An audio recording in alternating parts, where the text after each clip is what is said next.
Assalamualaikum warahmatullahi wabarakatuh. Apa kabar adik-adik kelas 5?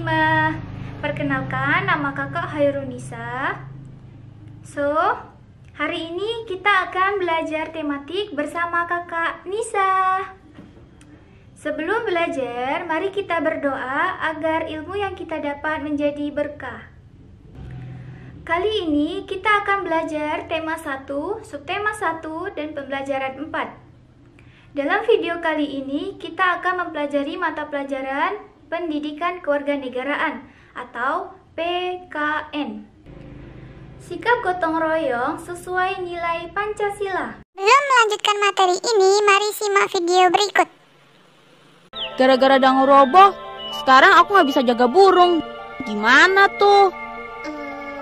Bagaimana kalau kita dirikan saja dango baru? Memangnya kita bisa membuat dangau? Ya kita coba, kalau tidak dimulai kita tidak akan pernah bisa. Aku sumbang bambu deh, kebunku kan luas. Boleh juga, bahan-bahan yang masih bisa kita gunakan, kita manfaatkan lagi.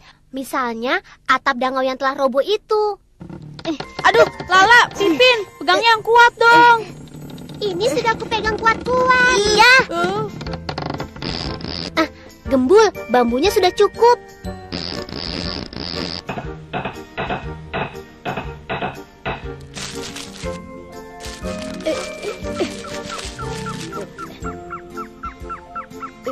Selesai, walaupun tidak sebesar dango yang roboh.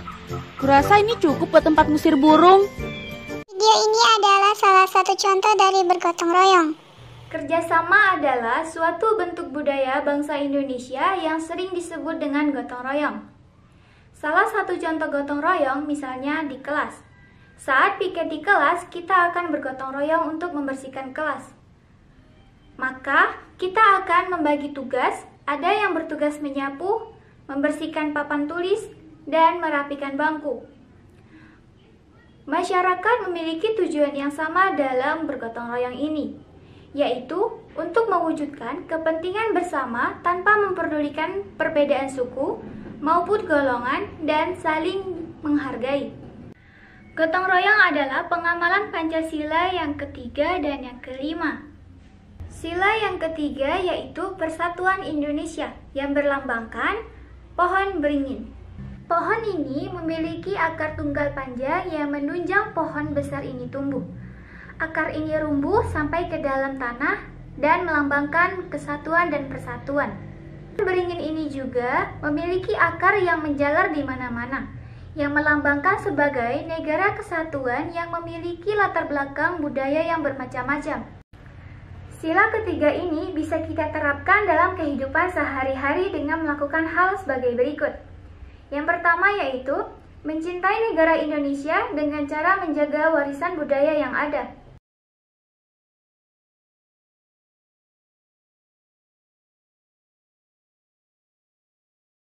Kalau ada pepatah tak kenal maka tak sayang, ini juga berlaku dalam kebudayaan. Mengenal kebudayaan Indonesia yang sangat beragam merupakan salah satu cara untuk tetap menjaga kelestarian dari kebudayaan itu sendiri.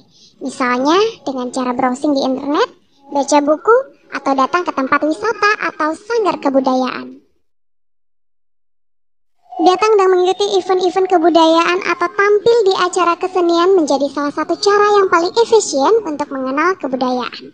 Selain bisa mendapatkan hiburan, menonton acara-acara yang berbau seni juga bisa menambah bakat dan minat Anda. Bagi Anda para orang tua, Anda bisa mulai mengenalkan kebudayaan kepada buah hati Anda sejak dini. Karena sebagai generasi penerus bangsa, wajib mengenal kebudayaan yang ada di Indonesia. Di era globalisasi sekarang ini memang tidak mungkin nutup diri akan kebudayaan luar. Namun selain menerima kebudayaan luar, Anda juga harus tetap menjaga kebudayaan Indonesia agar tidak punah. Yang kedua, menjaga hubungan baik dengan teman-teman yang satu negara, meskipun berbeda suku, agama, dan bahasa. Waktu istirahat pun tiba. Sebagian anak-anak berlarian menuju kantin. Andre Lim datang menghampiri Nabila. "Hanya Nabila, jajan yuk." "Enggak ah, aku bawa bekal dari rumah." kata Nabila. Tak disangka-sangka, Christina pun membawa bekal. Tidak lama kemudian, ada Bagus datang menghampiri Nabila. "Boleh tidak aku makan bareng kalian? Makan sendiri tidak enak," kata Bagus. "Oh, boleh, boleh," jawab serentak Nabila dan Christina. Mereka bertiga duduk, kemudian membuka bekalnya masing-masing. Christina membawa roti gandum dengan selai kacang. Bagus membawa nugget dan nasi. Sementara itu, Nabila dibekali ayam goreng, nasi, dan sambal. Waduh, enak sekali ya. Nah, sebelum makan, Nabila mengangkat tangannya kemudian berdoa. Sedangkan Christina melipat kedua tangannya dan menunduk sambil berdoa. Sementara itu, Bagus merapatkan kedua tangannya sambil berdoa. Mereka berdoa bersama.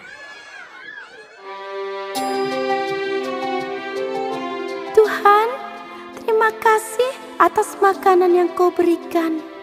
Semoga makanan ini memberikan kami kesehatan dan membuat kami mampu melaksanakan tugas kami. Berkati juga mereka yang menyiapkan makanan ini. Semoga mereka mendapatkan berkat yang sama seperti kami. Amin," ujar Christina. "Om Anugraha Amertadi Sanjiwaniya Nama Swaha," kata Bagus.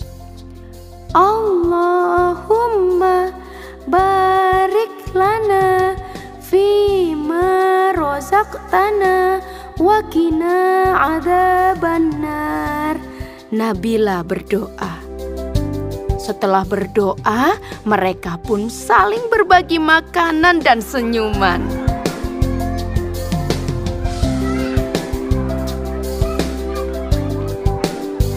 Pengalaman itu membuat Nabila bingung. Sesampainya di rumah, dia bertanya pada mamahnya, Mama, tadi aku punya teman baru loh. Namanya Christina dan Bagus Oka. Tapi mereka kok beda ya sama Nabila?" "Apanya yang beda, Nabila?" "Cara doanya, Mah." "Oh, bisa jadi agama mereka berbeda. Setiap agama seperti Katolik, Protestan, Islam, Hindu, Buddha, dan aliran kepercayaan punya cara sendiri-sendiri saat berdoa. Intinya sih kurang lebih sama, bersyukur karena masih bisa menikmati makanan.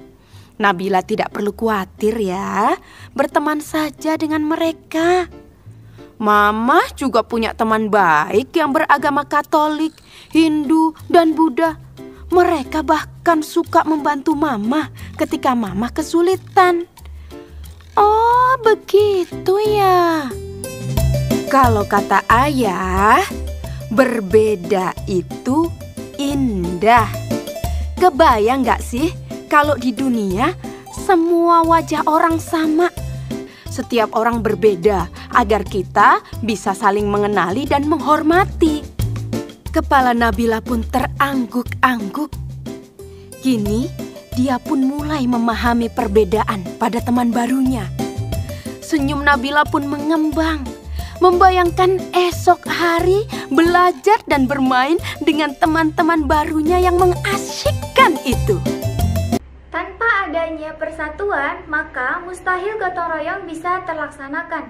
Dengan demikian, maka mereka yang telah melaksanakan gotong royong sedang mengamalkan Pancasila yang ketiga. Gotong royong ini juga merupakan pengamalan Pancasila yang kelima, yang berbunyi keadilan sosial bagi seluruh rakyat Indonesia.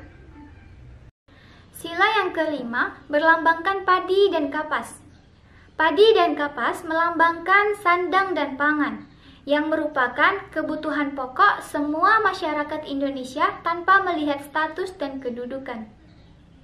Makna yang terkandung dalam sila yang kelima yaitu: yang pertama, Mengembangkan perilaku atau perbuatan yang sifatnya luhur, yakni perilaku yang mencerminkan sikap, juga suasana kekeluargaan serta gotong royong. Yang kedua, senantiasa bersikap adil. Yang ketiga, menjaga keseimbangan di antara hak dan kewajiban. Yang keempat, senantiasa menghormati hak-hak dari orang lain.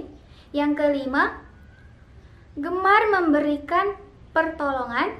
Yang keenam, menjauhi sikap yang memeras orang lain. Yang ketujuh, tidak boros serta bergaya hidup yang mewah. 8. Tidak berbuat hal-hal yang bisa merugikan kepentingan masyarakat umum. Yang kesembilan, senang bekerja keras serta menghargai dan menghormati hasil karya dari orang lain. Yang kesepuluh, secara bersama-sama berupaya untuk mewujudkan kemajuan serta mengembangkan keadilan sosial. Sekian video kita hari ini, semoga bermanfaat untuk adik-adik kelas 5. Mohon maaf bila banyak kekurangan.